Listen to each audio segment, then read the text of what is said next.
One of the very interesting aspects of yoga is that it incorporates mythology.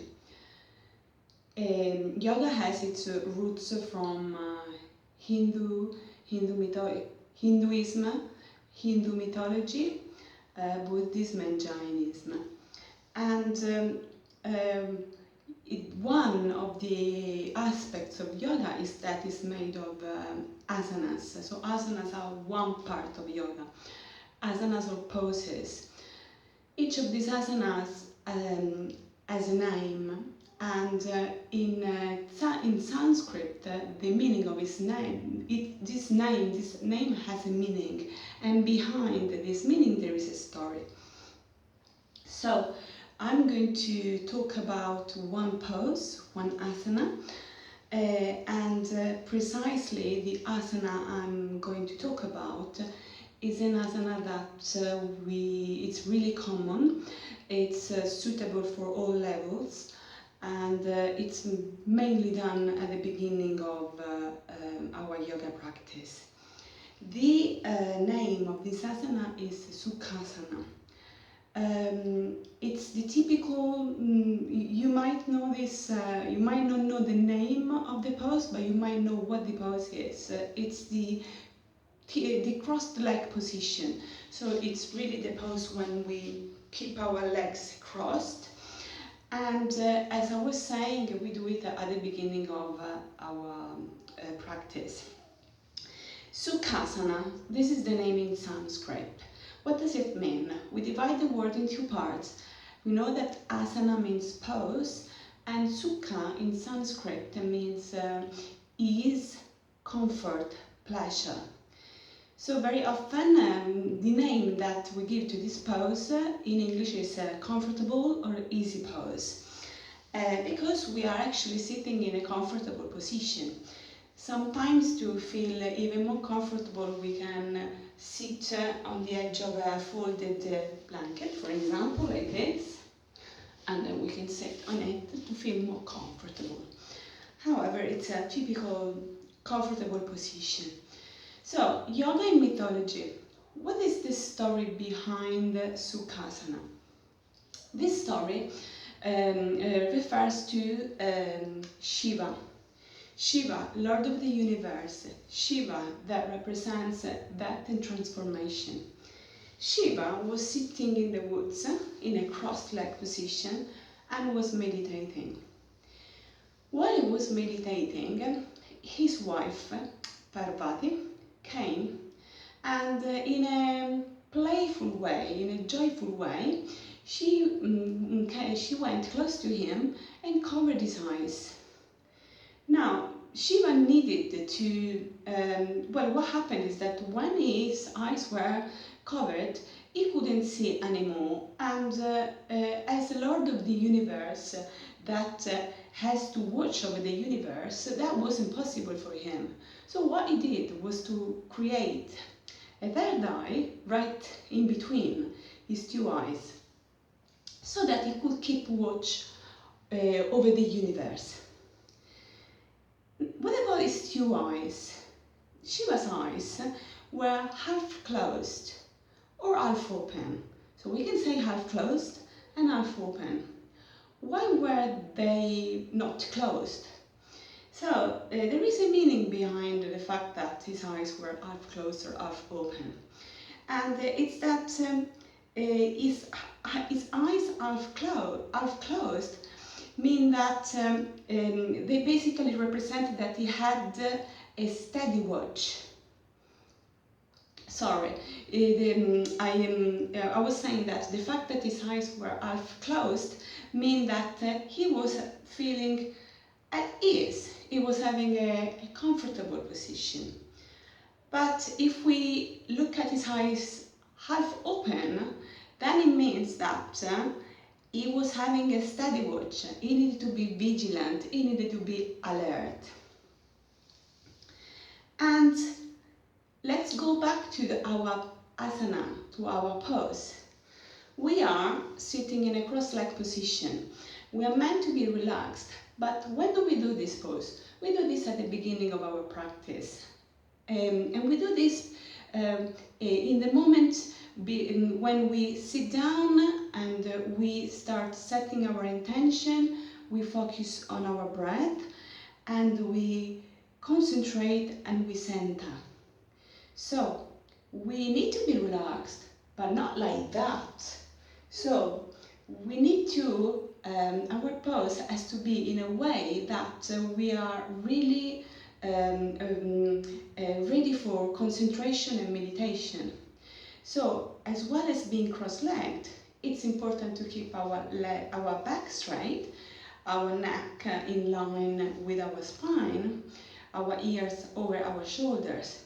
And by staying like this, we are comfortable, but at the same time, we are also alert, we are vigilant, we are focused, we are concentrated on what we are doing.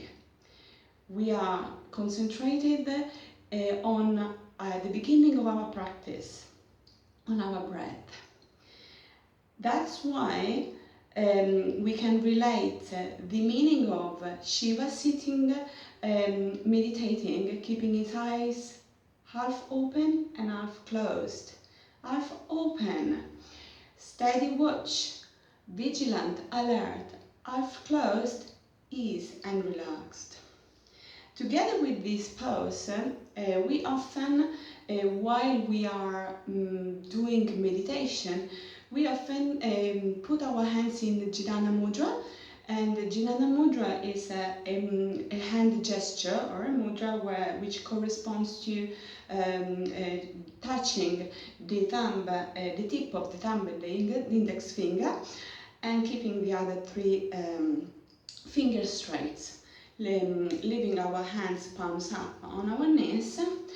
And this type of mudra is the mudra that is associated with meditation, and it was also the mudra of wisdom. Now, what I would like also to talk about another mudra which has an interesting story behind it as regards mythology. And the mudra I'm talking about is a mudra called Anjali Mudra. You might not know the actual name in Sanskrit of this mudra, but you might have heard of the hands in prayer position. And this is the mudra we're talking about. What is the interesting story about Anjali Mudra? The story is the following. Now, it refers to Vishnu, who is another divinity in the Hindu mythology. Vishnu had to make sure to provide to the earth what was needed when it was needed. And so he had to always be available to provide what was needed. The story is that on earth there was a woman, and she really wanted to have a child, but she couldn't have it, and she was desperate. So she goes to Vishnu and asked Vishnu for a child, asked Vishnu to give her a child. She waited and waited and waited until eventually one day Vishnu decides to give her a son. This son, the name of this son was Patanjali. Patanjali has a meaning, the name Patanjali itself has a meaning. In this case as well, the word can be divided in two parts, Pat and Anjali. Pat means fall. Anjali represents the hand gesture that the woman made while waiting for her son, this one. And Patanjali is a very important, influential figure in yoga. is the one who created the Yoga Sutras that made yoga, divided yoga into an eightfold path. So, Anjali Mudra. This prayer position symbolizes hope and belief, just as the Patanjali's name was hoping and believing and having belief that our expectation that the universe would that she would receive what she was expecting. And this is the relation, the meaning that this mudra has: hope and belief. We do usually this mudra at the end of the lesson.